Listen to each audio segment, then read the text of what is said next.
Hello guys and welcome back to Total Extreme Wrestling 2013 WCW. This is Ben here and we are in November officially and we made $503,000. That is a lot more than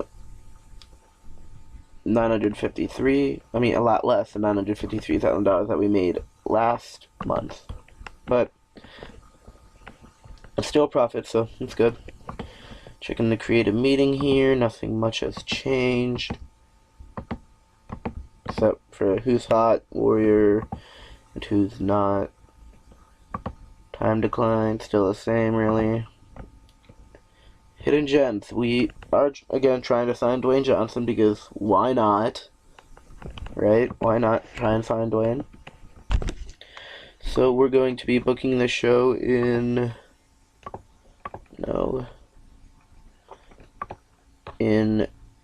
the Southwest region.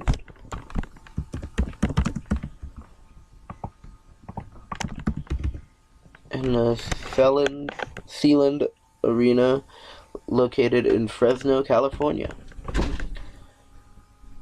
Sorry if you heard that, someone just entered the building. We have 3 pre-show matches and 18 segments, so let's get on with the show, guys. 2 Battle Royals on the pre-show. In the first Battle Royal, in a match that had some good action and average heat, Diamond Dallas Page won the Battle Royal. The other members of the Final Four were Roddy Piper, Tatanka, and the Shark, with Roddy Piper being the final elimination. Tatanka got the most eliminations over the course of the match. 75 B-. Mang seemed off his game tonight. Malenko improving in Rumble, Malenko improving in performance, Duggan improving in performance. Dang it, Dave, I copied you for a second there. Johnny B. Bad improving in Rumble and improving in performance, and VK Wall Street is improving in performance. Going to be a lot of positives, lots of negatives. Can't really change much about these. Jeez. Shark has a drinking and a drug habit. Jesus. Zodiac. Come on. Come on, Brutus. 75 B- for that match. And then in another 20-man battle royal. And about that had solid in-ring action but non-existent crowd heat. Joey Maggs defeated, won a battle royal in 13:26.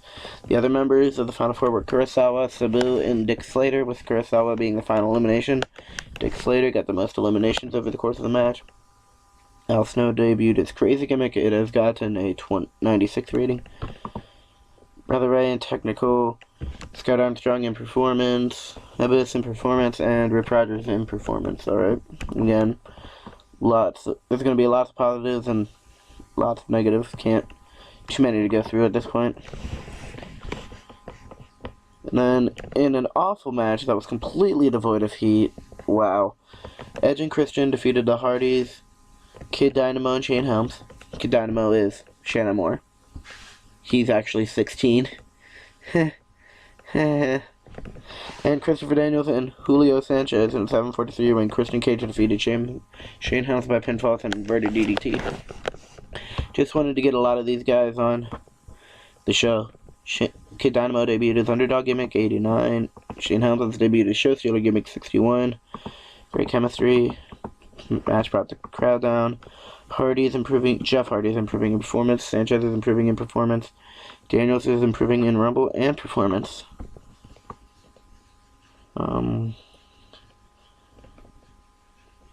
At least Jeff doesn't have his drugs and alcohol addictions now. That's good. Lots of poor gimmicks. And then the show starts off with Hulk Hogan coming down to the ring. He is no longer the WCW World Heavyweight Champion. Ric Flair is. He calls out Flair and calls him a coward.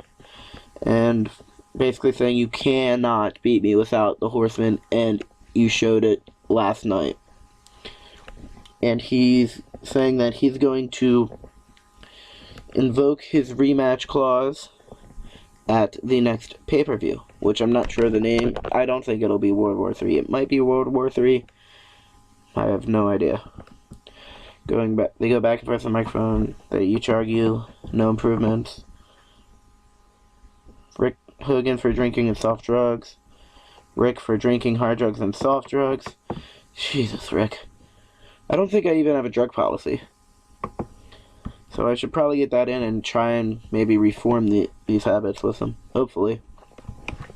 Then in an extremely short match, the Ultimate Warrior defeated Fidel Sierra in 3:59 by pinfall. The Ultimate Splash. The Ultimate Warrior makes defense number 1 of his WCW World Television Championship.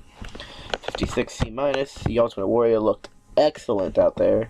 It's great. Any negatives? Holding back slightly, trying to go all out. Okay, well, he's terrible. Anyways, I don't plan on holding back slightly. Title prestige, booking decisions, and length. Should have gone longer because he's a lower mid-carder. It should have gone at least a medium match. And it did not, obviously. Then the Ultimate Warrior is celebrating his victory in the ring. The Renegade runs in and attacks, beating Warrior down into the mat. And in an extremely short match, the Renegade defeated Mark Starr in 1:34 by pinfall with the Ultimate Splash. Basically, Renegade saying, I can do the exact same thing that you can, but better. And they have great chemistry. That got a 38D-. Jeez, that was terrible. And I will not be pushing the Renegade anymore after this. Probably not. I might, but I don't see any reason to. And then Piper and Jarrett come to the ring and challenge Kurosawa and Liger to a match. 77B. Basically, both of these guys now don't like Japanese people. They're racist against the Japanese, and Kurosawa and Liger are Japanese people. And then, in a match that had some good action and average heat. Wow. Wow, guys. This is fantastic. Jeff Jarrett defeated Jushin Thunder Liger in 7:38 by pinfall with a stroke. They have great chemistry. That is fantastic. I am enjoying this. Japanese make someone rowdy storyline advances. Worker chemistry being well booked. Only penalties were holding back slightly and poor gimmick. We can't change the gimmick right now. And holding back slightly. 78B. Then Jushin Thunder Liger is in the ring, not giving an interview. Jarrett and Roddy come in, enter the ring after some back and forth themselves. They attack, laying Liger out 2-on-1. Kurosawa comes out from the back, hits the ring, and cleans house, saving Liger. So Kurosawa comes out, saves Liger, making Kurosawa look strong and kind of making Liger look weak. 71C+. And then in a match that had some good action, but not much on the feet, Eddie Guerrero defeated Rey Mysterio Jr. and Chris Benoit in a triple threat match in 8:51 when Eddie Guerrero defeated Chris Benoit by pinfall with a frog splash.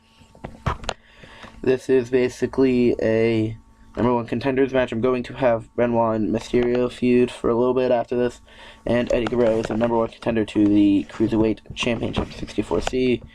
Jericho has a microphone and tears into Eddie Guerrero, telling him that he's going to get easily beaten in their upcoming match. 47D.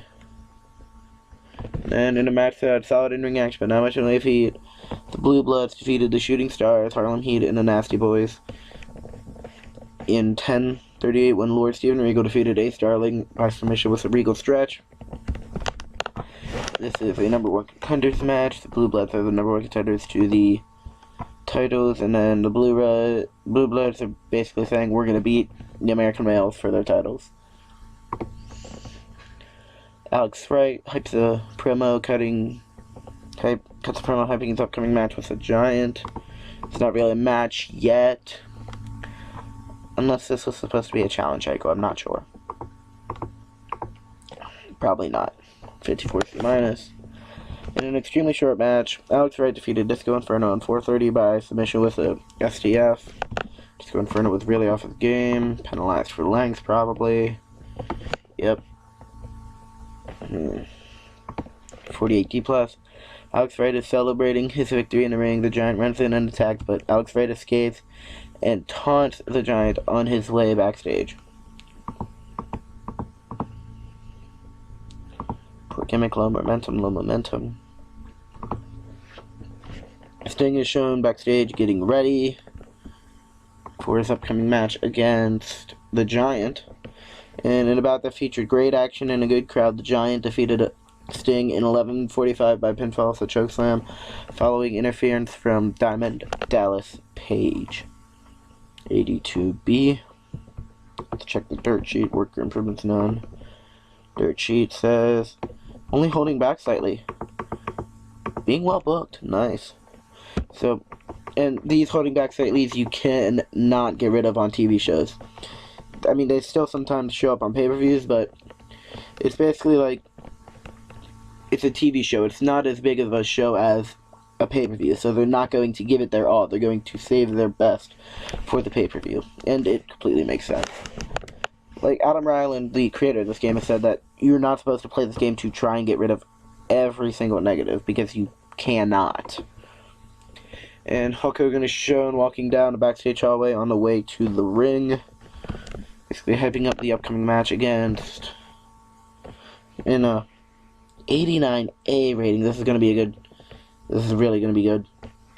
So, in a bout that featured great action and a good crowd, Lex Luger and Hulk Hogan and Randy Savage, the Mega Powers, defeated the Horsemen, Ric Flair, Arn Anderson, and Brian Pillman in 21:45 when Hulk Hogan defeated Arn Anderson by pinfall with the Atomic Leg Drop, brother.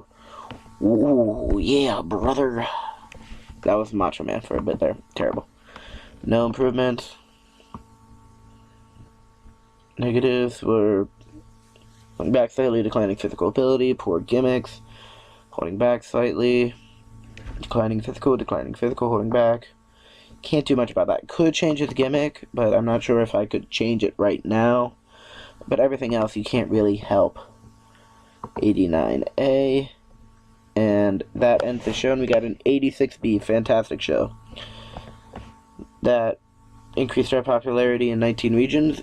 And I will see you guys at the main screen.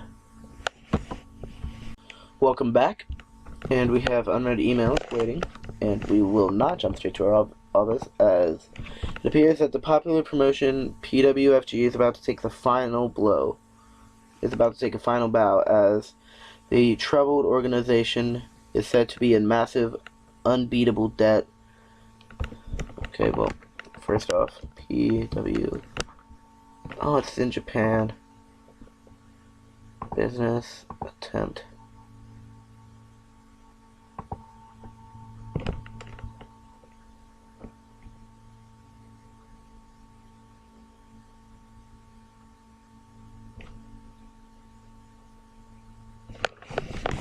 Huh. Let's see.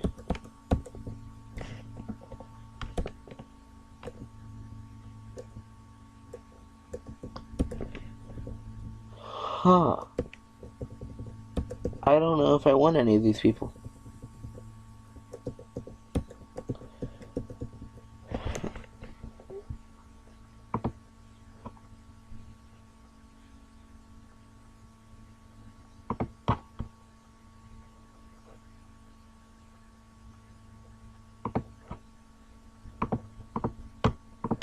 I just disband.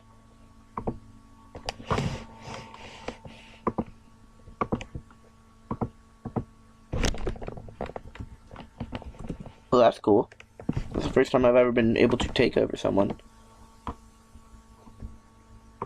WWF, get out of here. Send.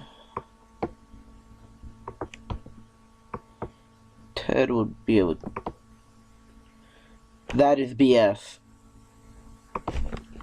Whoever made this mod is not correct in Todd Turner's business thing. He will allow you to spend anything. 7540.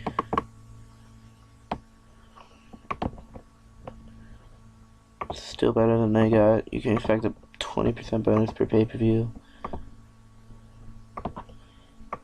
They'll even give you that. Not included.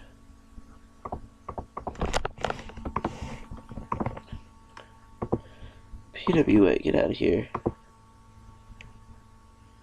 I'm offering him a pay-per-appearance so that he can develop anywhere else, but I still have control. But I can still use him whenever I want to. Look at that, 20s already. a lot of relatives of all these people. And he already has a thing with skills. Overall, average. Strong, weak, average. Good. This guy does the...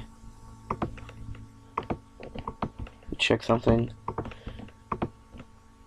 Because when you're supposed to... when a worker debuts, they're supposed to have like a 50% reputation. Skills. Yeah, 50.1%. Basically, and so it's like he can either turn out. You guys. Give bonus 10,000. Wow, you're happy with that. Disco. No, you're Chavo. Disco, I don't care. I kind of buried him. So I have no real need to use him. Norton, take the money. Sabu, actually, Piper, take another 10 grand. He'll never get off that. Sabu, take 10 grand. You're normal again, alright. I might not be getting Medusa. I should be getting Dwayne. I haven't even used him, except for that.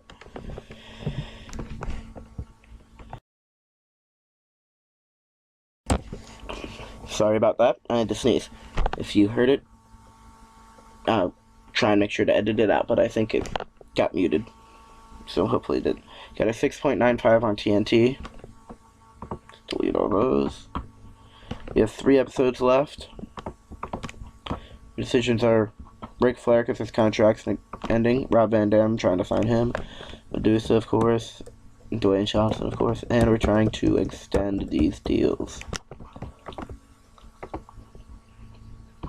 So our only goals, I don't really have any plans on doing these until the last minute when I can, really. He wants me to push Sabu. What's Sabu at now?